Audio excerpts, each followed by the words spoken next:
Well, hello, my friends, and welcome. I'm very happy to see you and very happy that things are working. It's been 2 weeks that things had not been working, and so it's just many.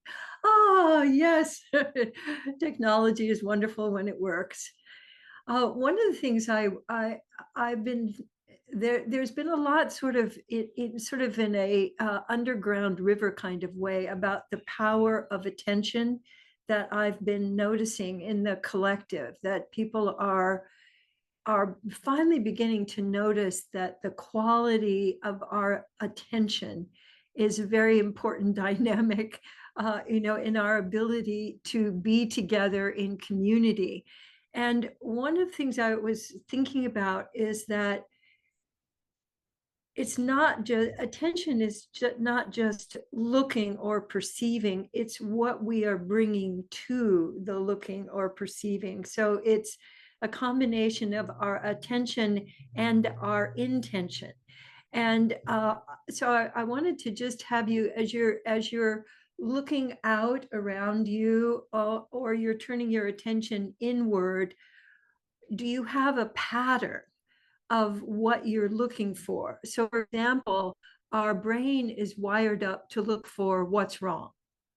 And so most of what our brain does is go, not that, not that, not that, so that we're not having to deal with a whole bunch of stimulus. So the intention to look for is, I think, really brand new for us. So, like, I experiment. One of the things that's very powerful is combining appreciation and intention to appreciate with your attention. So, if you experiment, so for me, appreciation is giving my sensitive awareness. So not just kind of, looking, but really, what do you give sensitive attention to?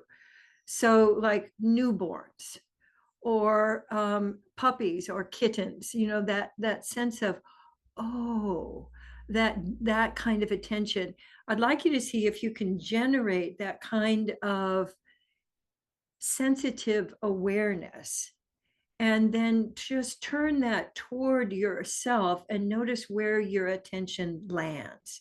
So putting sensitive awareness into your looking, your sensing, your giving attention. And so when I do that, my attention goes right to my left hip, which I would not have thought of. But my sensitive awareness goes, oh, that, you used your left leg a lot more yesterday, and then I can get lots of rationale behind it. But when I let my sensitive awareness guide my attention, it will go where my attention is most needed, will be of most usefulness in refreshing, renewing, and then let your attention go out.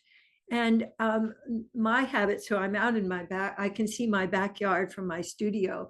And for many years, when I would look outside, I would always go, oh, something's broken, or oh, we got a brown spot there. Oh, something else needs to get fixed.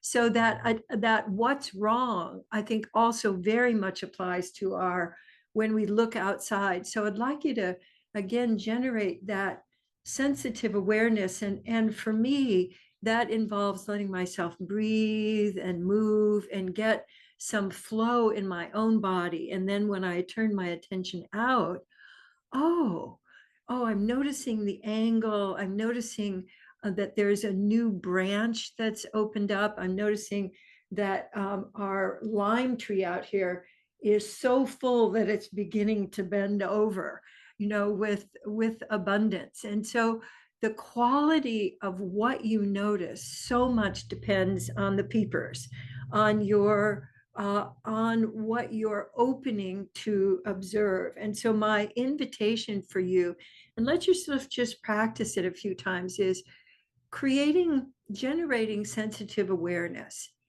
And one of the other things that was just occurring to me is if you're picking up something delicate, how you organize yourself to do that, like if something is tangled, or if you're picking up an egg before it goes off the, rolls off the counter onto the floor, the sense of soft, for me, it's a kind of softness, and a little bit more slowly.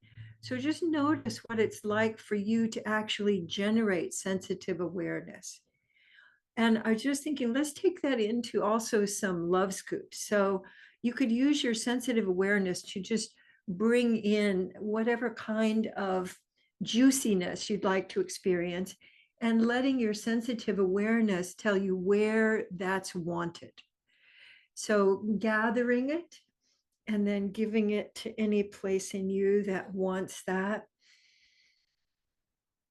Also, touch.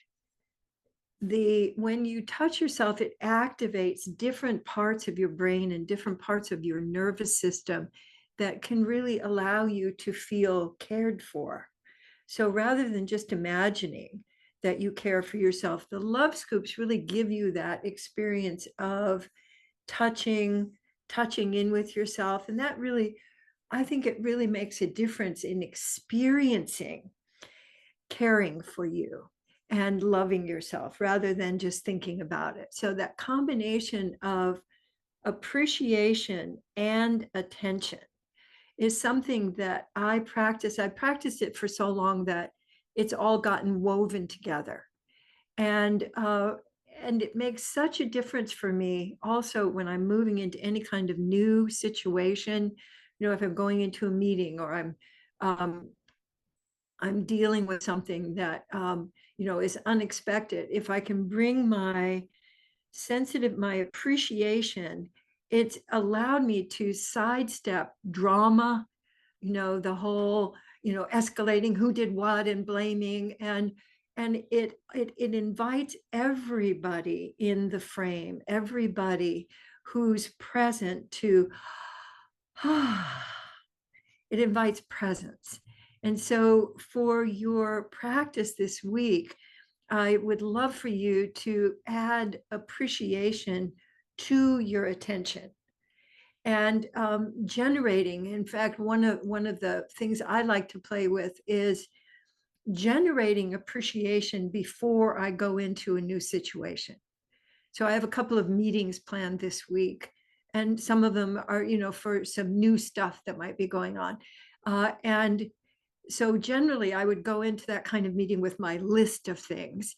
But if I generate appreciation, and then I come in as appreciation waiting to happen, because most of us move around in the world as, blame wanting to happen, or disappointment wanting to happen. And then, of course, that's what we generate. So your appreciation with your attention can really open up uh, a whole new world of connection, of intuition that we were talking about a little bit earlier, so that you can move more into ease and flow. And anything we can do these days to move into ease and flow, I think, is really something that each of us can choose. So just notice if playing with that a little bit, of adding appreciation to your attention, has opened up some more space for you, some more ease for you.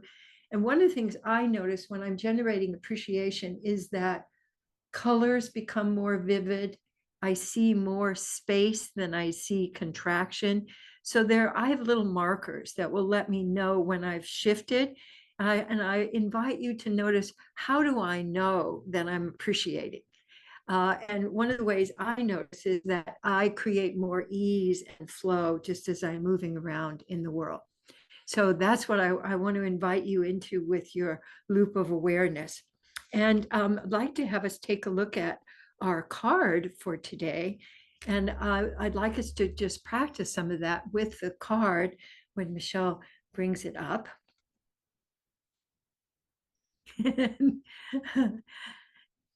So what I'd like you to do is to generate appreciation, and then letting your appreciation view the card and noticing what comes to you and letting yourself experience what opens up for you as you bring your attention back into yourself, and letting that your attention with appreciation just be circulating back and forth while I read first the sentence and then the question. I commit to reveal and not conceal by expressing my authentic experience, even under duress. I commit to reveal and not conceal by expressing my authentic experiences, even under duress. Ah, duress is one of those great words. It's like a vice or a food press. Duress has a lot of sensory experience. So, and here's the question: how freely can I choose revealing over concealing? How freely can I choose revealing over concealing? And as I'm considering those questions, and then I'm letting my gaze go into the card and then back to me, I notice all kinds of things stirring in me and new things that I notice in the card. So just let yourself do that circulating of your attention a few times and noticing what arises in you. And sometimes I find it valuable if I have something arise to just jot it down, like, oh, that reminds me of, or like at the bottom of this card, for some reason, reminded me of Woodstock. I think all those rocks sort of looked like people to me at Woodstock, all gathering together. So I would make a little note of that, because there's something about Woodstock actually, happened with over 500,000 people, and, no fights broke out. And, it really was a turning point in community at that time. So let's come on back to the group, because there are a few things I want to say about revealing versus concealing. This is a really, really powerful card. And I've said, and I still experience that revealing or authenticity. I call it the portal. When I have any confusion about anything, or there's something that's going on, or I have an upset, what I go to immediately is what's wanting to be revealed. It might be, oh, I just felt a flash of anger, or uh, oh, I feel flooded right now, or I feel confused. And whenever I can land on what's actually happening, it immediately opens flow and clarity. And I've experienced that so many times. It also allows me to find things. It's actually quite magical when I can say what I'm actually experiencing in the moment. It opens all of it's as if I've opened a door to a room that I hadn't gone into before, and everybody in there is going, oh, welcome, you finally made it. And there's all kinds of goodies that occur. But it also, for me, creates oh, you know what it does? It removes the debris. So concealing actually creates energetic cross currents in you. It literally keeps the flow, the free flow of expression from happening. It gunks up the works. It's like a beaver dam on your insides, and you get all of these logs and you can't get the flow through. And the moment that you say something that's true, doesn't have to be profound, but it's true, it's accurate, it matches your experience, then what you experience is this openness of flow. And I find that then I can think of things. When I'm doing concealing, I can't think. I'm not operating with my whole brain. I'm back in my defensive brain. And we've been trained, if you look through literature, if you look through the culture trains you to conceal. And so we get all kinds of messages about don't tell so and so, and we have a whole system, much of our government is about concealing. And the whole, keep your cards close to your chest. If you're going to go into a negotiation, don't tell them everything. So, and I'm just thinking also of the play Romeo and Juliet. Almost all dramas are organized around concealing. And the resolution, if the concealing opens up soon enough, you get a comedy, and if it doesn't, you get a tragedy. But just take a look at, even modern dramas, even, soap operas or things that you would see on television. They're all organized around concealing. And somebody's concealing and somebody's trying to get them to not conceal. And then there's all of these complications.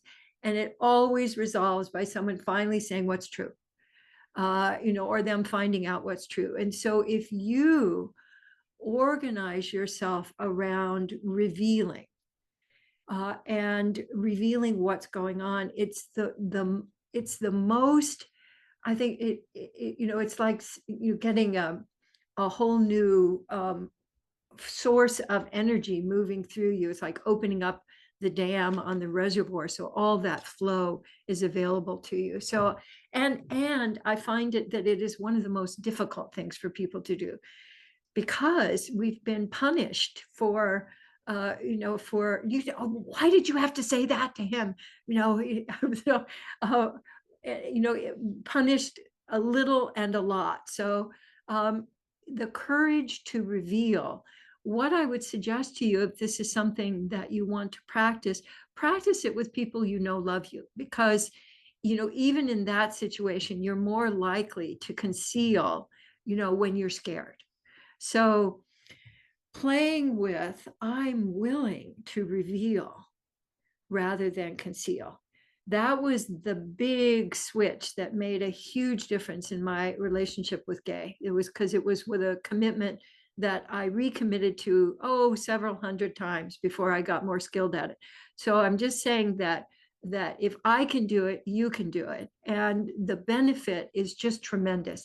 And what we're going to be exploring in our Presence Connect play is going to assist you with that, because the presence, the invitation for presence is fear melters.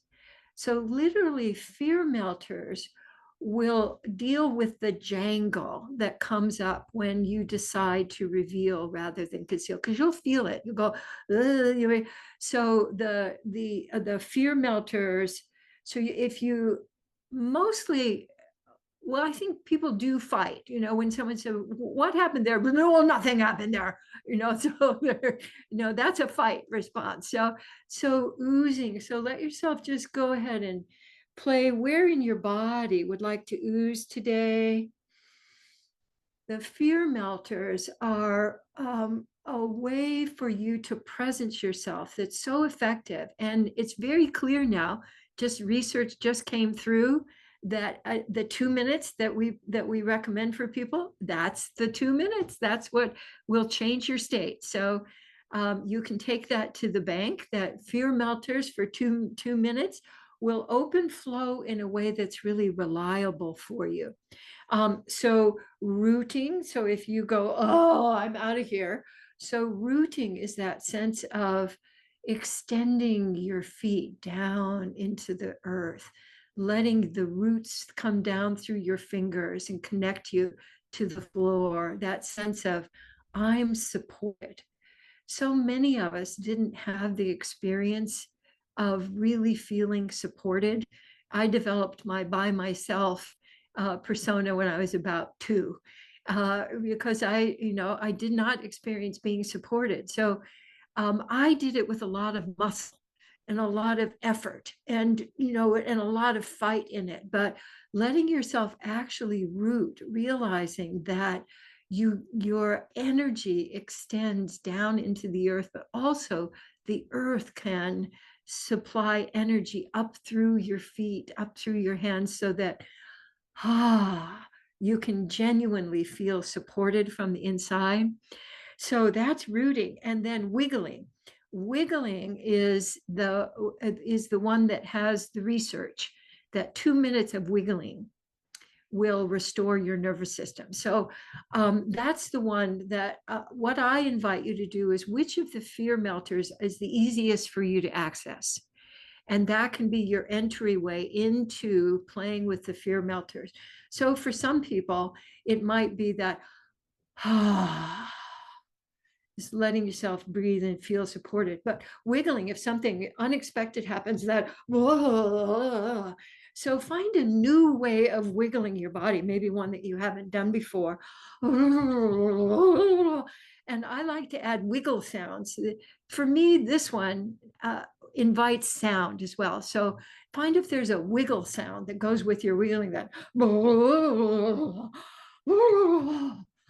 And I can feel like under the place, notice the place that's not wiggling in you and see if you can invite wiggling into that place. So for me, for some reason, my armpits are not wanting to wiggle today. So I'm getting some wiggling in my armpit. And notice, so even just doing a little bit of that, I can feel more warmth. I feel more flow into my toes and into my fingers. And what comes with that then again is presence. And then we've done some love scoops, but the thing that I don't think people really realize is that the space that's around us could be filled with love. And if you just gather some of that up, and you don't have to just scoop, you could gather, you could hoist, you could, your love scoops could be, pulling in and then giving it to yourself. So letting yourself play with different ways of scooping up. And I like to, I have a back scratcher because we're still kind of in summer here, and I've been getting some bites, and I have this wonderful little metal back scratcher. So you could actually use a love scoop scratcher. So you could tickle yourself with your love scoops instead of just, oh, honey, because usually with the love scoops, we kind of are going, oh, it's okay. But what if you kind of tickled yourself with your love scoops, or you kind of go, okay, come on out now. So your love scoops can be an invitation to play more. Because we can create fun for ourselves and play no matter what is going on. So connect is appreciating everyone as a work of art. Now, see, that would be a great thing to add to your loop of awareness that we were talking about earlier. So if I truly consider each person as a work of art, how I'm going to view them, how I'm going to interact, and how I might be moving from judgment to acceptance, because each work of art is in its own timing, it's in its own part of the journey of life, and the uniqueness of supporting each of us as opening up to being a work of art, to me, immediately creates this deep connection of here we all are, in our living museums and evolving as works of art.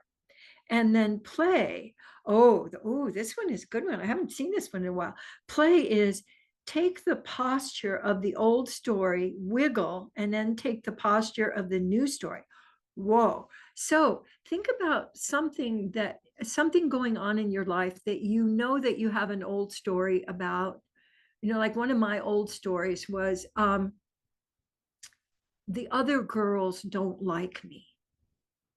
And so, what is one old story of yours? And I'd like you to notice the posture that you take when you believe that old story.